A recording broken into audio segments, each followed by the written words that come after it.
You? I hope आप सब अच्छे होंगे। कल की जो हमारी वीडियो थी उसमें हमारी जो इससे लास्ट वीडियो मीन्स थी हमारी, उसमें हमने फॉर्मूले डिस्कस किए थे। ठीक है, उसमें हमने ट्रिग्नोमेट्रिक की इंट्रोडक्शन और फॉर्मूले डिस्कस किए थे। आज की वीडियो में हम जो है एक्सरसाइज 8.1 जो आपकी फर्स्ट एक्सरसाइज है उसके कुछ क्वेश्चंस हम यहाँ पर डिस्कस करेंगे। सो फर्स्ट क्वेश्चन है, in triangle ABC right angle at B, AB is equals to 24 centimeter, BC is equals to 7 centimeter। हमें डिटरमाइन करना है sine A cos A and sine C cos A. क्या है statement कि ABC right angle at B। हम सबसे पहले एक ट्रायंगल ड्रॉ करते हैं। ठीक है, इस पर हमने राइट एंगल ले लिया है B पे, right, right angle at B मतलब कि B पे हमारा राइट एंगल है। बाकी हम ले लेते हैं A और ये ले लिया हमने C। ठीक है, ये हमारी चॉइस है, हम जैसे भी नेम इसमें ले सकते हैं। अब हमारे पास जो है, चाहे आप ऐसे ले लो, यहाँ पर आप A ले लो, चाहे यहाँ पर C ले लो। ठीक है, बस हमें यहाँ पर B लेना है क्योंकि राइट एंगल B पे बोला था। अब बोला है AB is equals to 24 centimetre, मतलब कि AB की वैल्यू कितनी है 24 सेंटीमीटर और BC is equals to 7 centimetre की BC कितना है आपका 7 सेंटीमीटर। उसके बाद हमें ये नहीं पता, थर्ड चीज हमें नहीं पता, मतलब कि हमें क्या नहीं पता, AC नहीं पता। तो कल भी मैंने बताया था कि दो चीजें पता होंगी, थर्ड हम फाइंड आउट करेंगे by Pythagoras theorem. Pythagoras theorem में क्या होता है, हाइपोटेनियस का square perpendicular square plus base square. ठीक है, ये होता है हाइपोटेनियस का square perpendicular square plus base square. यहाँ पर हाइपोटेनियस क्या, ये हमारा क्या होता है बेस, ये होता है हमारा परपेंडिकुलर, ये होता है हाइपोटेनियस। तो यहाँ पर हम बात करें तो हाइपोटेनियस है मेरा AC का square is equals to perpendicular है हमारा BC का स्क्वायर प्लस और बेस हमारा क्या है AB का स्क्वायर। अब AC का स्क्वायर, AC स्क्वायर हमें निकालना है, AC हमें फाइंड आउट करना है और BC हमारा, BC कितना है 7 सेंटीमीटर प्लस AB कितना है 24 स्क्वायर। AC का स्क्वायर 7 का स्क्वायर 49 प्लस 576, AC का स्क्वायर 625। ये स्क्वायर हमारा रूट हो जाता है तो ये स्क्वायर हमारा क्या हो गया अंडर रूट और ये हमारा आ गया 25। तो ये हमारी कितनी आ गई 25 सेंटीमीटर। ठीक है, अब उसके बाद हमारे पास जो है वो अब हम सॉल्व करते हैं साइन ए। कल आपको मैंने ये बताया था जो लास्ट वीडियो थी PBB HHB, ये हमारा साइन, ये हमारा कॉसिकेंड, ये कॉस, ये सिकेंड, ये टेन, ये कॉट। ठीक है, तो अब हमारे पास क्या है साइन ए। तो साइन ए फाइंड आउट करना है हमें। Sine A means perpendicular upon hypotenuse P upon H। अब P हमारा यहाँ पर क्या है परपेंडिकुलर कितना है 7 और H कितना है 25। सेव अब हमें निकालना है कॉस ए। कॉस ए, तो कॉस ए हमारा होता है B upon H, B upon H। तो बेस कितना है यहाँ पर हमारा 24 और हाइपोटेनियस कितना है 25, राइट। अब सेकंड चीज हमें क्या निकालनी है, this is complete my first part. Second है हमारा साइन सी। देखो साइन सी निकालना है। अब साइन सी के लिए भी वही P अपॉन H ही रहेगा। ठीक है, साइन सी के लिए भी P अपॉन H ही रहेगा। अगर हम साइन सी P ही ले लेते हैं तो P कितना है 7 और H कितना है 25। तो 7 अपॉन 25, ये तो यही वैल्यू आ रही है जो साइन A की आ रही है, बट ये तो नहीं हो सकता कि जो साइन का एंगल A में है वही C में हो। ठीक है, ऐसा नहीं हो सकता। तो ऐसे केस में अब हमें क्या करना है, यहाँ पर A है, so we have to see this triangle in that way, right, and C जो है हमारा यहाँ पर है। Now we have to see the triangle in this way.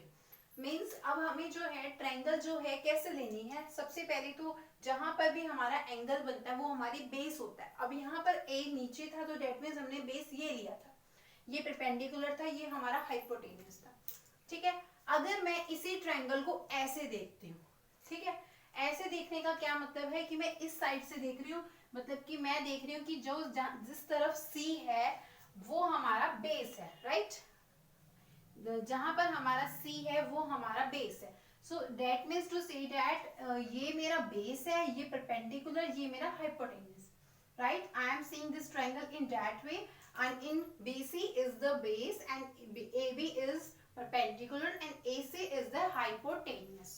So अब यहाँ पर हमें ये पता चल रहा है कि मेरा बेस ये है, ठीक है, परपेंडिकुलर ये है, हाइपोटेनियस ये है. अब हम ट्रायंगल को जो है कैसे देख रहे हैं? ट्रायंगल को हम ऐसे देख रहे हैं. सो मेरा बेस यहाँ पर क्या है, मतलब कि ये BC और परपेंडिकुलर क्या है 24. तो परपेंडिकुलर मतलब AB और हाइपोटेनियस मतलब AC. तो यहाँ पर क्या आएगा 24/25. सेम अब cos C फाइंड आउट करेंगे B/H. B/H. तो बेस हमारा कितना है 7 और H कितना है 25. I am repeating this step. Firstly we find that the sine A and then we find the cos A. In sine A the formula is P/H and the way of triangle we see this in that way. Sine A means that this is base, this is perpendicular and this is hypotenuse. When we find out the sine C then we see this triangle in that way. Means अब हमारा जो ये चीज है, मतलब कि basically अगर हम कहें जिस तरफ हमारा C या A बनता है वहां पर बेस होता है. यहाँ पर A था तो हमने बेस ये लिया, परपेंडिकुलर ये, हाइपोटेनियस ये. अब हमारा जो है ट्रायंगल ऐसे अगर हम देखें, मतलब कि अब हम ऐसे देख रहे हैं. Yes, I am seeing in that way. So BC is my base and AB is perpendicular and AC is the hypotenuse. So तो यहाँ पर हमारा जो है साइन C P/H, तो हमारा P 24, H हमारा 25 हो गया. cos C B/H, तो ये बेस क्या है 7 और ये H क्या है 25. तो हर एक क्वेश्चन में यही चीज होगी. आपके पास 2 साइड्स गिवन होगी, थर्ड हमें फाइंड आउट करने पड़ेगी. ये है हमारा Pythagoras theorem. The Pythagoras theorem is hypotenuse square is equals to perpendicular square plus base square. If we find the perpendicular, then we use this formula. If we find the perpendicular, then hypotenuse square minus base square. If we find base square, then we using this formula hypotenuse square minus perpendicular square. Okay. So this is the Pythagoras theorem and this is your first question of exercise 8.1 of class 10. So now we move the second question.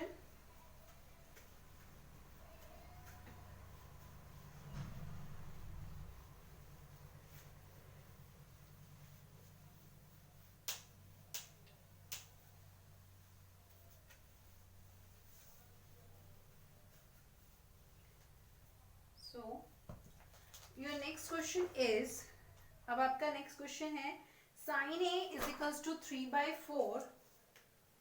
Sin A is equals to 3/4. Then find cos A and tan A. ठीक है. ये हमारा जो है exercise का second question है, वो exercise का फर्स्ट क्वेश्चन था. तो देखो साइन ए 3/4 का क्या मतलब हुआ. यहाँ पर हमारा साइन ए 3/4 का मतलब हुआ कि हमारे पास क्या है P/H गिवन है. P/H गिवन है. अब हम ट्रायंगल ड्रॉ करते हैं. ट्रायंगल में हमारा P क्या है, AB ले लेते. ये नेम हम ऐसे ही लेंगे कि A नीचे ही रहे. परपेंडिकुलर क्या है 3, हाइपोटेनियस क्या है 4. ठीक है, हाइपोटेनियस क्या है 4. तो इसके अकॉर्डिंग ये हमारे 3 है, ये हमारा 4 है. बेस हमें पता नहीं. सो बेस हमें निकालना है. तो हमारे पास क्या होता है, मैंने अभी बताया, base square is equals to hypotenuse square minus perpendicular square. ठीक है. तो यहाँ पर हमारे पास जो होता है कि क्या है, साइन ए 3/4 हमें गिवन है. अब हमें कॉज ए और टेन ए निकालना है. तो बेस स्क्वायर हमारा आ जाएगा हाइपोटेनियस स्क्वायर माइनस, ठीक है, यहाँ पर हमारा जो है साइन ए 3/4 है. यस, साइन ए 3/4 ही है.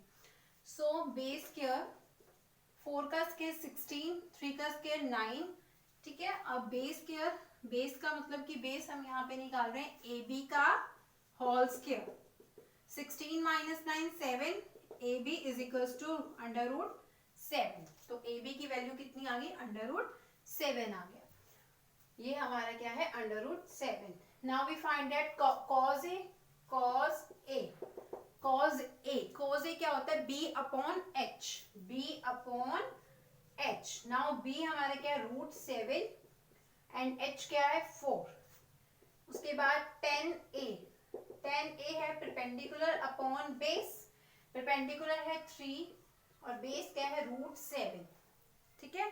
तो बेस क्या है, रूट 7, तो यहाँ से हमारा cos a tan a यहाँ पर जो है हमारा ये कंप्लीट होता है, ठीक है। यहाँ पर हमारा क्वेश्चन नंबर 2 जो है कंप्लीट होता है। हमने बस जो था, जो गिवन था उसके अकॉर्डिंग ट्रायंगल ड्रॉ करे, ट्रायंगल से हमने वैल्यूज फाइंड आउट कर दी।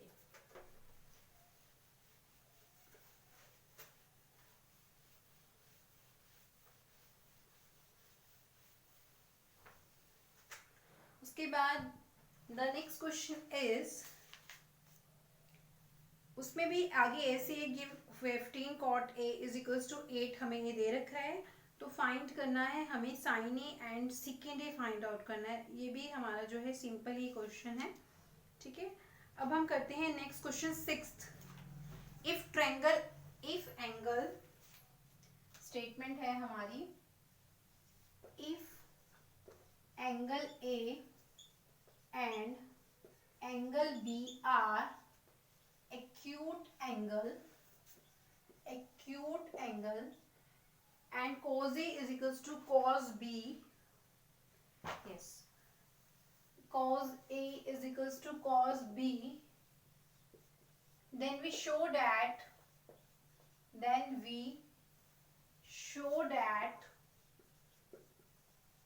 angle A is equals to angle B।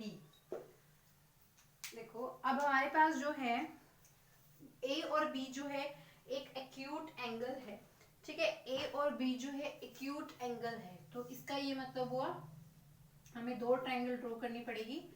हमने 2 ट्रायंगल ड्रॉ की। ए और बी एक्यूट एंगल, मतलब एक्यूट एंगल क्या होता है, जो 90 से लेस होते हैं, मतलब कि 60 वगैरह की एंगल। तो दैट मीन्स यहाँ पर आएगा ए, ये हमारा बी, ए और बी। यहाँ पर कोई भी नाम ले सकते हैं, जैसे पी एम क्यू एन, कुछ भी नेम हम यहाँ पर दे सकते हैं। अब cos A cos B, यहाँ से हम cos A निकालते हैं, cos A B upon H, base कितना है एम ए और H कितना है हमारा ए पी। सेम हम यहाँ से निकालेंगे cos B अपॉन H, मतलब कि एन बी और H क्या आएगा, बी क्यू, ठीक है। अब हमारे पास क्या है, cos A cos B के इक्वल है, cos A cos B के इक्वल है। यहां से इसका मतलब है cos A cos B के इक्वल होने का मतलब है M A upon A P is equals to N B और बी क्यू, ठीक है। अब कोई भी ट्रायंगल को हमें अगर ये शो करना है कि उसका एंगल इक्वल है, एंगल ए बी के इक्वल है, तो इसका ये मतलब होता है, हम 9th में पढ़ते हैं कि हमें 2 ट्रायंगल को, if 2 triangles are congruent then angles are equal, तो वहां पर हम यह कॉन्ग्रुएंट दिखाते हैं। कॉन्ग्रुएंट में क्या होता था, ये तो एंगल एंगल एंगल, ये साइड साइड साइड या एंगल साइड एंगल। सो यहाँ पर एम ए और यहाँ पर एन बी, तो हम ऐसा करते हैं एम ए एन बी जो है अपॉन में ले आते हैं और A P upon B Q. ऐसा इसलिए किया, एम ए मतलब कि बेस, यहाँ पर भी बेस, तो बेस अपॉन बेस और हमारा A P upon Q B, मतलब कि हमारा यहाँ पर क्या मतलब हुआ इस चीज का, यहाँ पर ये मतलब हुआ कि हमने जो है बेस बेस के अपॉन में कर लिया, हाइपोटेनियस हाइपोटेनियस के अपॉन में कर लिया। अब इस ट्रायंगल से चाहे हम यहाँ पर एक सिंबल ऐड कर लेते हैं के, वहां से हम जो है वैल्यूज निकाल सकते हैं। कैसे, जैसे एम ए एन बी के इक्वल, तो एम ए क्या आ जाएगा, के एन बी, ठीक है। इसके बाद हमारा जो है नेक्स्ट चीज है AP upon B Q is equals to K, तो AP आ जाएगा के बी क्यू। अब यहां से हमारा जो है हमें क्या निकालना था, यहाँ पर बेस, सॉरी परपेंडिकुलर, मतलब कि हमें निकालना है PM का स्क्वायर। PM का स्क्वायर देखो हमारे पास फॉर्मूला होता है hypotenuse square perpendicular square plus base square. तो बेस स्क्वायर मतलब hypotenuse square minus perpendicular square, तो यहाँ पर आएगा AP square minus minus AM का स्क्वायर, ठीक है, AP square minus AM square. उसके बाद यहां से PM आ गया AP square minus AM square. Same हम चीज यहाँ पर निकालते हैं, हमने क्या किया, MA अपॉन NB था और AP अपॉन BQ था, तो हमने परपेंडिकुलर निकाल लिया। परपेंडिकुलर निकालने का मतलब है हमारे पास जो है हाइपोटेनियस का स्क्वायर AP का स्क्वायर माइनस बेस स्क्वायर। अब उसके बाद यहां से निकालेंगे Q1 हमारा क्या आ जाएगा, QN QB का स्क्वायर माइनस यहाँ पर आएगा NB का स्क्वायर, ठीक है। अब हमारा जो है PMB QN के इक्वल होगा जब हमने बेस के अपोन में लिखा, हाइपोटेनियस के अपोन में लिखा, तो अब हम जो है परपेंडिकुलर के डिवाइड में लिख रहे हैं। नाउ हमारे PM की वैल्यू कितनी है, AP square minus AM square, ठीक है। और QN हमारा कितना है, QN हमारा है QB square minus NB square, ठीक है। अब यहां से हमें वैल्यू पता है, हम यहाँ से वैल्यू पुट कर सकते हैं, जैसे कि हमें पता है कि यहाँ से मैंने वैल्यू निकाली है ME की KNB, सो AP की जगह लिख सकते हैं KBQ, मतलब कि K स्क्वायर BQ का स्क्वायर माइनस AM के स्क्वायर का मतलब K स्क्वायर NB का स्क्वायर। यहां से हमारा बस यहाँ पे Q भी था, यहाँ पे BQ है, वही मतलब है BQ का स्क्वायर माइनस NB स्क्वायर। यहाँ से अगर हम K स्क्वायर कॉमन लेते हैं, मतलब कि K बाहर आ जाता है, ठीक है। यहाँ पर हमारा क्या आ गया, K बाहर, तो यहाँ पर बचा BQ स्क्वायर माइनस NB का whole square, BQ whole square minus NB whole square. ये हमारा कट हो गया, ठीक है। यहाँ पर आ गया हमारा K, तो मतलब कि यहाँ से हमारे क्या आ गई, K की वैल्यू आ गई, यहाँ से हमारी जो है K की वैल्यू आ गई,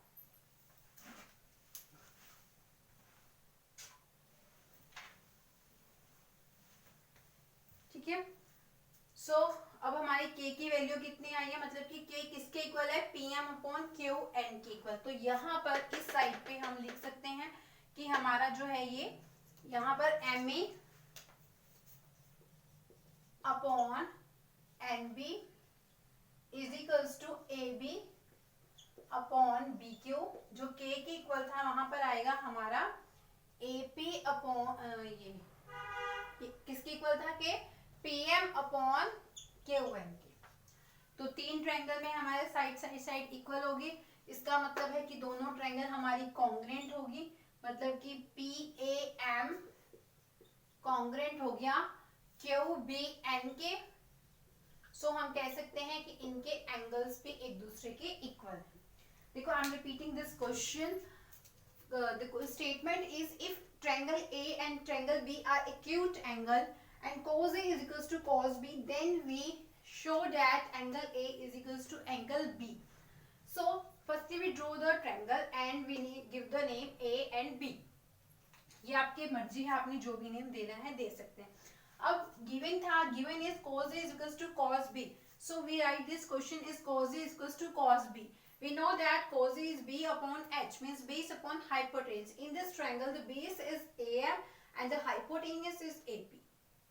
Okay. cos b, b upon h, b is nb and hypotenuse is bq। यहाँ से हमने cos a निकाला, हमें गिवन था cos a cos b के इक्वल, तो हमने इन दोनों चीजों को एक दूसरे के इक्वल लिख दिया। अब हमें शो करना है कि एंगल दोनों इक्वल हो, तो हम एक प्रॉपर्टी जानते हैं कि अगर हम दोनों ट्रायंगल को कॉन्ग्रुएंट शो कर देते तो उनके एंगल आपस में इक्वल होते। तो हमने जो है दोनों चीज जो है आपस में इक्वल करी। अब इक्वल करके देखा कि एम ए मतलब कि M A upon A P था, हमने लेकिन चाहिए कि बेस के अपॉन में बेस हो, तो हमने एन बी जो है अपॉन में कर लिया, ए बी जो है उस साइड लेंगे, मतलब कि एन बी नीचे आ गया, ए बी हम ऐसे लेंगे, जो कि हम कर सकते थे। अब हमने एक सिंबल लेट किया के, मतलब कि हमें यहाँ पर एक के चाहिए, क्योंकि एम ए के अपॉन में एन बी हो गया, ए पी के अपॉन में क्यू पी हो गया। अब हम इस के की जगह लिखेंगे कि P M upon Q M, ये चाहिए। तो हमने जो है यहाँ से वैल्यू भी निकाल ली एम ए की और ए पी की। अब हमने पी एम फाइंड आउट करा, इस ट्रायंगल से पी एम मतलब कि बेस का स्क्वायर, बेस का स्क्वायर हमारा हो गया A P square minus A M square, मतलब कि hypotenuse square minus base square. Same हमने क्यू एन फाइंड आउट के दोनों को डिवाइड कराया, ए पी की वैल्यू पुट कर दी के बी क्यू, सेम हमने यहाँ पर जो है ए एम की वैल्यू पुट कर दी के एन बी। दोनों में से अगर हम के स्क्वायर कॉमन लेते हैं तो के स्क्वायर बाहर आके अंडर रूट का हो जाएगा, मतलब कि के हो जाएगा, तो बी क्यू स्क्वायर माइनस ये पूरा कट जाता है, मतलब कि के किसके इक्वल है P M upon Q N की। तो यहाँ पर हमने के की जगह P M upon Q N put किया, हमारी जो ट्रायंगल है वो कॉन्ग्रुएंट प्रूफ होगी। कॉन्ग्रुएंट प्रूफ होने का मतलब है कि दोनों एंगल एक दूसरे के इक्वल होंगे, ठीक है। तो यहाँ पर हमारी जो एक्सरसाइज 8.1 फिनिश होती है। I hope you have to clear this question. If you have any doubt, then you ask me and comment me. Thank you, students.